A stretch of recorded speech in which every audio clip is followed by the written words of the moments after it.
Okay, I got another economic video and an economic video topic for you. This could be used for pretty much everyone. I think a lot of people will be interested in this. To start off, I was listening to some other people talking about utility pricing in the country. And these people were quoting certain areas around um, California that were paying right now close to like 40 over 40 cents per kilowatt hour for their electricity. They quoted 42 up to 45 cents per kilowatt hour for California. Now, I think that was on another YouTube channel that was quoted.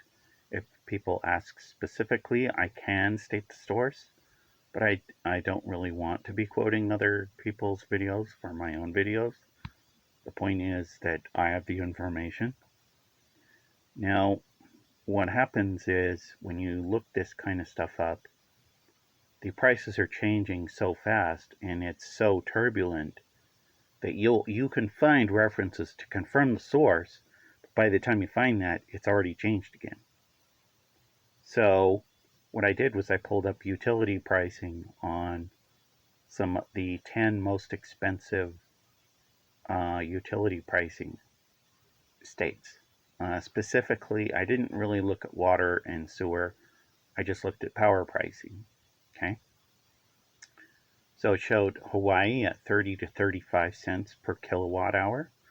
California was quoted as 25 to 30 cents per kilowatt hour, but I actually found real people who stated that they were paying over 40 cents per kilowatt hour in California.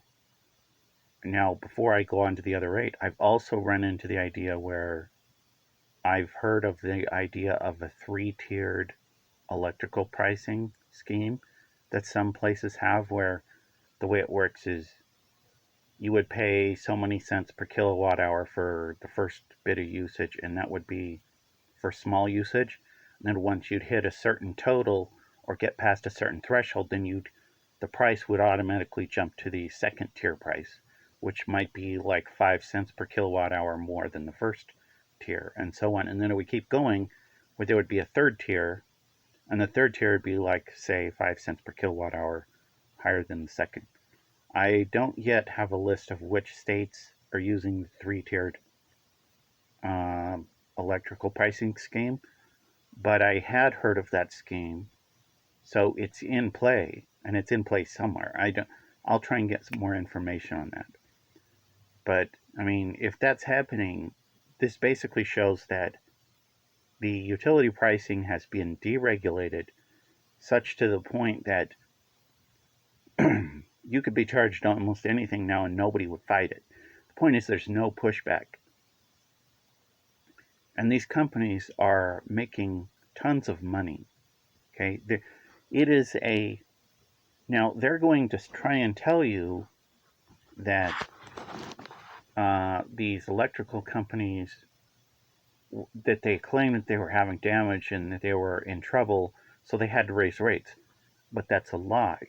And the reason why you can tell that it's a lie is because when you listen to the wealthy and the rich talk about which stocks to own and which are the best ones to own, guess what's at the top of their list?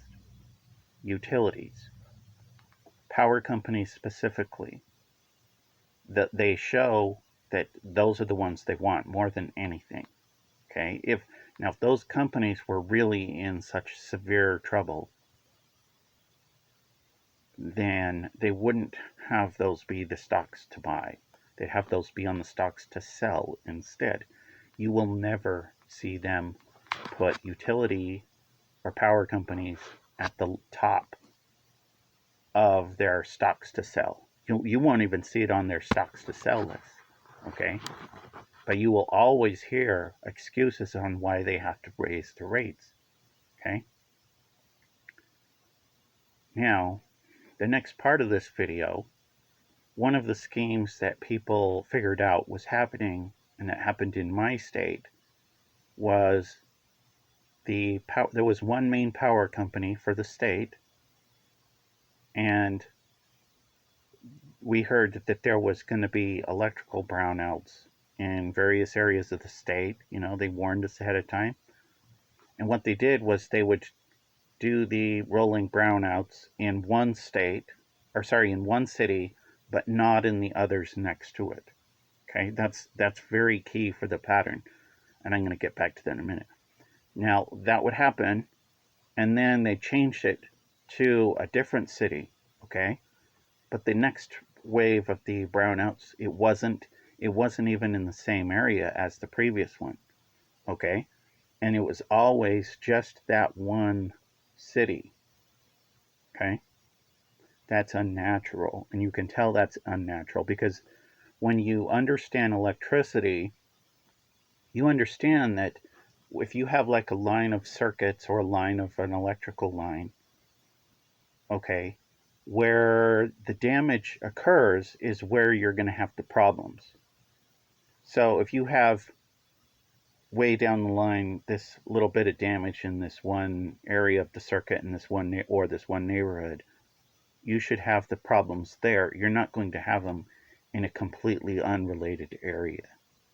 And you're not going to somehow have these rolling power outages in every single city in the state, and you're not going to have them all at different times. Okay, so you see what was happening. Okay, if you talk to people in electricity or power or who understand how power works, they will be able to confirm and tell you that the the problems should only occur around where you have the weakest parts of the circuit. Okay, they shouldn't happen in the strongest parts of the circuit. That's baloney. If you have that, you're being scammed, and you're not going to have them in every single area. If it was a natural blackout or a brownout, it would be in the same areas all the time. Okay, it's not going to happen in every single city. So what they were doing is they were just having somebody flip the lights off to program these people to panic and to use the power of their complaints to force price raising. And they developed that model cleverly in other states. Okay, the states where all this um, the states where all this pricing what is at the top, that's where they've been using this. And because people don't really talk to each other, the sense of community has been kind of broken. There's not a mounted defense to say, hey, we need to preserve our rights and our way of life. And that begins with your belief system. Okay, you need constitutional values. You need liberty values, not liberal values, libertarian, which is completely different. You also need faith. Faith guides all of that. Even if you're not really religious, you can see that your community and your family are better off by a system where people believe that being good matters and believe that they need to look out for each other as communities and families. Okay, this is why all this stuff is going wrong right now, is because that has been lost. The sense of community is lost. The sense of values is lost. The sense of family is being broken up. Okay, attacks on the family, attacks on liberty.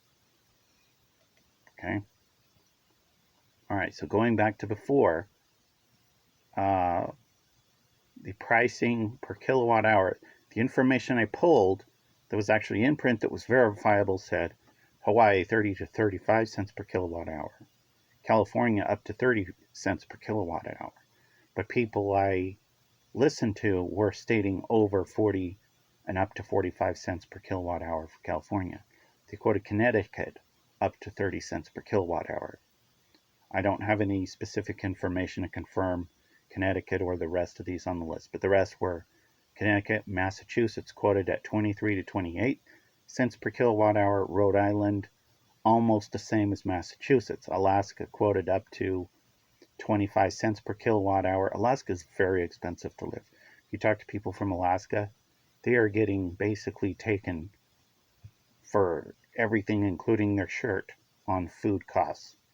It's unbelievable what they've done to this country. New York being quoted 20 to 25 cents per kilowatt hour. I suspect the information for New York is completely wrong. And you can tell that because New York is in a complete state of hidden anarchy and hidden lawlessness right now. All kinds of crazy stuff's happening in New York City. And you can see that when you watch YouTube videos like Cash Jordan shows a lot of the mayhem going on in New York right now. There's other people. Metal Leo has a YouTube channel that does videos showing economic damage in the metros all over the place, and it's very eye-opening to see it. New Jersey quoted as 19 cents up to 24 cents per kilowatt hour. Vermont 18 to 22 cents per kilowatt hour. Maryland 17 to 22 cents per kilowatt hour. I suspect the information from Maryland is wrong because it's well known that Baltimore is it's a rotten zone where crooked and rotten people are in power, and that nothing good happens there, and that it's in severe economic damage. That's what happens when you have the wrong people in power. So to fix this, we need to get back to constitutional values, to faith values. That's the only way you can fix it. Okay? And you need the educational system fixed also. Okay? So people are using, excuse me, they're using the combination of rotten values and a crooked educational system, rotten politicians, and scare tactics to drive up the prices and to scare people into these into price raising. Now, when the politicians get this on their end, because they're rotten and cheaters and have cheated their way and everything else, they give in to the fear. You can see how that works. If they weren't rotten, if they were rightfully elected, and if they had a backbone, okay, if they had courage, they would say, no, we're not going to allow that. We will punish you. Sometimes you actually have to tell them you'll punish them if they try this. Nobody ever does that. You can see in the news. Okay, here's a good example. Just 2 days ago in the news, South Korea, the president of South Korea announced martial law. Okay, and by doing so, he's in power infinitely. He's canceled the upcoming election, and so he gets to just sit in there. And he quoted the reason for his reason why they needed martial law is because of the communists in North Korea. But the communists in North Korea aren't in South Korea. South Korea has been doing fine. Okay? There's no reason he didn't have any reason to do martial law. And what people are suspecting, many people suspect this, is that he was told to do that as a test model for other countries. Okay, so you have this situation where a certain president in the US is about to leave office and they are worried about the new guy coming in. Okay, it kind of looks like they used a smaller country as a test model to see if there would be enough public outcry or if they could contain the public enough to run martial law in a larger country like, say, the United States. And so you would expect that when they were doing that, they would run a test model in one of these smaller, farther out countries that people don't pay attention to, like South Korea. See, that's what they're doing. Anyway, back to before. Uh, so basically, your values and your freedom in your country are in spiritual warfare right now. Spiritual warfare. Okay? I don't want it to be that way. I don't want anyone to get hurt. I'm not condoning anything. But these people have figured out that they don't want to share, and they don't like sharing, and they don't believe in a middle class. They don't believe in families even. They believe in a form of slavery and putting people into captivity and compelling people. So you have these people that are kind of running a lot of the companies in the world, and those companies have been trying to exert influence on governments, and this is why nothing is working. Now, I mentioned this briefly in one of my other videos. Um, when the economy turns turbulent, you can reach a point where the economic damage that is happening in that year in real time, like just the economic damage that is new coming in, can reach a point where it becomes too costly to fix, where there's too much damage coming in. Okay, now I'm not talking about physical buildings being wrecked. I'm talking about families being wiped out and losing their jobs, companies going bankrupt, companies going overseas. Okay, this social damage where a city has so many unemployed people that they're overwhelmed and they can't fix it by themselves. Okay, that's what's happening right now. This is called societal collapse. It used to be thought of as impossible, but okay, when you have already shipped your manufacturing overseas, which is what's happened decades ago, you can and then the economy turns south, which happened when we had a certain guy go into the White House who resembles King Charles II of Spain. Okay, that created a situation where extreme economic damage began to occur in the country. And right now, that damage is higher than the ability to fix. Okay, the new damage coming in is bigger than the ability of both people, government, and companies to fix. Even if they concentrated all of their resources all together in a desperate attempt to fix things and bring the economy back, it wouldn't happen. Uh, it still would be lower than the incoming damage. Okay. Now, what's going to happen? What you expect to happen with this kind of model is that when human desperation gets past a certain point, lawlessness starts to explode, and people don't care about property ownership anymore, as they see themselves as trying to save themselves and their family at any means necessary. They'll start to go out and forage at night, principally. And when they go out to forage, okay, it's not possible to forage in the modern era, okay? You're not going to find berry bushes in an alley, or you're not going to find deer to hunt, okay? And you're not going to find rabbits to hunt in your city. You're in a metro area.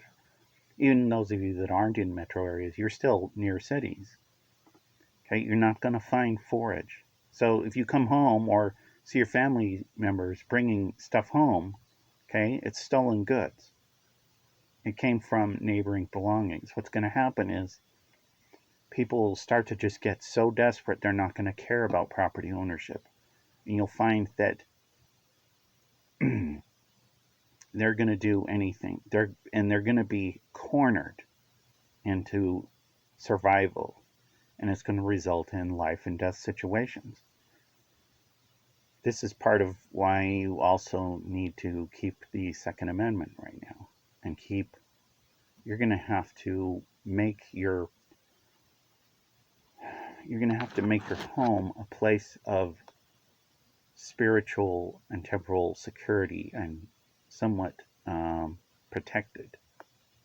And that's from a spiritual point of view, though, not from a military point of view.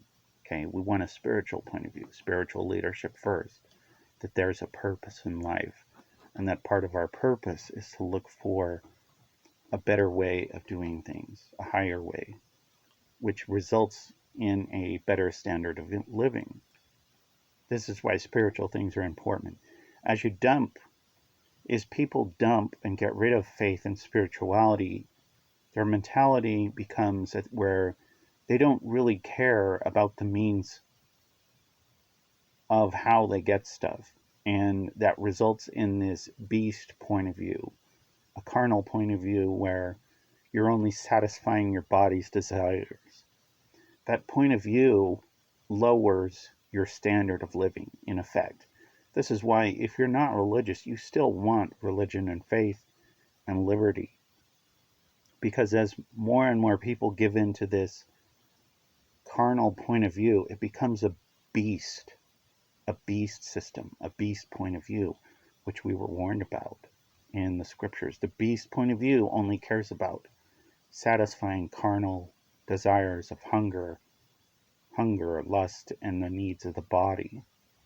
When you think about life in only those in when you think about life in only that point of view, your standard of living goes down instead of up. Your standard of living goes up. It goes up when you have this point of view of, I want to make my family life better. I want to protect and help my family. I want them protected from this world. And so to do that, I'll build and make places of security. That's how home technology started going up.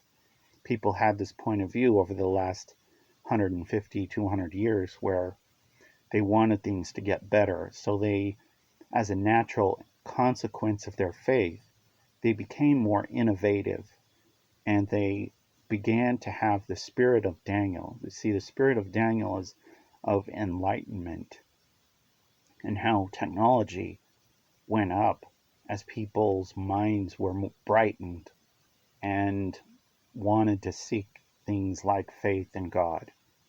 It became just a natural product of that enlightenment. See, people have lost that because they're only caring about selfishness and the needs of their beast system bodies.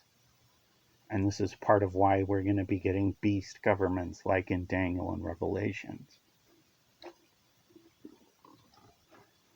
To fix things, your mentality has to change. Your mentality has to become higher.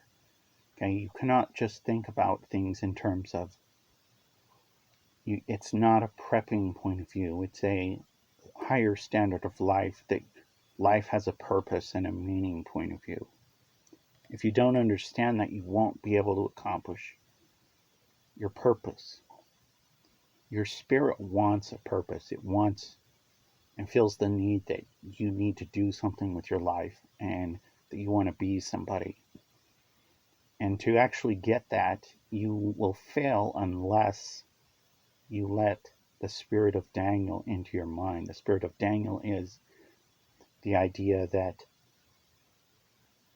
we seek God through faith and liberty, and as a consequence of that, innovation and freedom and technology come as an effect from choosing to follow God, and that He will bless and help you as you exercise faith and repentance. See, when you read the story of Daniel in the Old Testament, Daniel was brilliant and he was a genius, and you don't really see that because when you're reading the story, it sounds like it was faith first, and it was. If you seek technology first with no faith, you can't accomplish anything, because what happens is the beasts, the predators of the world, fight over the scraps. So to create a lasting, better life, you have to get people on board with this idea that they have to cooperate with each other, and that their life has to mean something, and that values come first, or they fight over the scraps. That's what's happening now. Now, excuse me. One of the problems with this is people are only portraying the supply and demand economic model. I've already talked about this in the past, but it needs a refresher, and you need to hear it. That the supply and demand economic model is a failed model. It justifies any means necessary to get whatever you want. And the supply and demand model is actually suggesting to predators that they manipulate supply and demand by any means necessary and by any shameless acts possible to have it in their favor. Okay? Supply and demand model does not take into account how to cooperate with others. It does not account for what happens when the economy is damaged. It doesn't account for how to place people back into the economy when those people are sick or afflicted, or when they've been eliminated by a rival company. It doesn't talk about or address how to get the flow of the economy going again. And this is why I want to suggest, rather than a supply and demand model, economists and government should be using a circulatory system model, like how the body circulates blood and resources throughout your body. Your body would die if the supply system of your blood, your circulatory system, if it would fail, your body would die. Okay? What do you think's happening with your body, with the country's body? It's sickening and it's rotting, and it can't last if they don't start repairing the holes of where the circulatory system of the economy and money are failing. Okay? If people start teaching this point of view, they'll start thinking about how they can fix that better. Okay? Supply and demand don't work to fix that.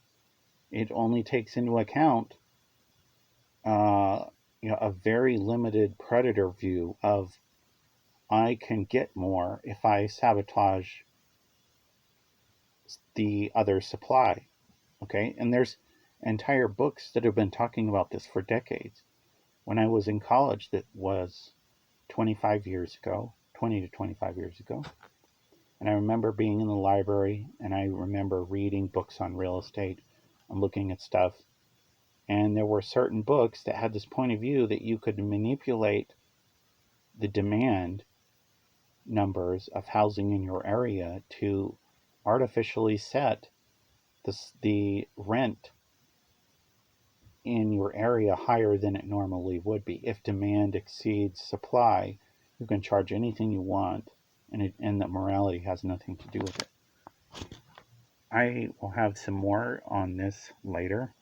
That's all I have for this video, but it comes down to to fix this, people need to get back to faith and liberty and constitutional values and faith and repentance.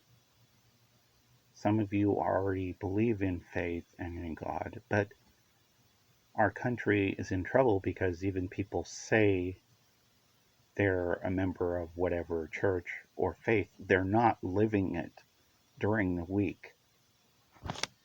And that's why we're having problems. The problems in this country are going to get much, much worse because we're in a spiral of spiritual destruction. We don't want that, but to fix it, you have to admit there's a problem, and then you go out and try and fix it, and you try and fix your personal choices also, and you repent and ask God for help.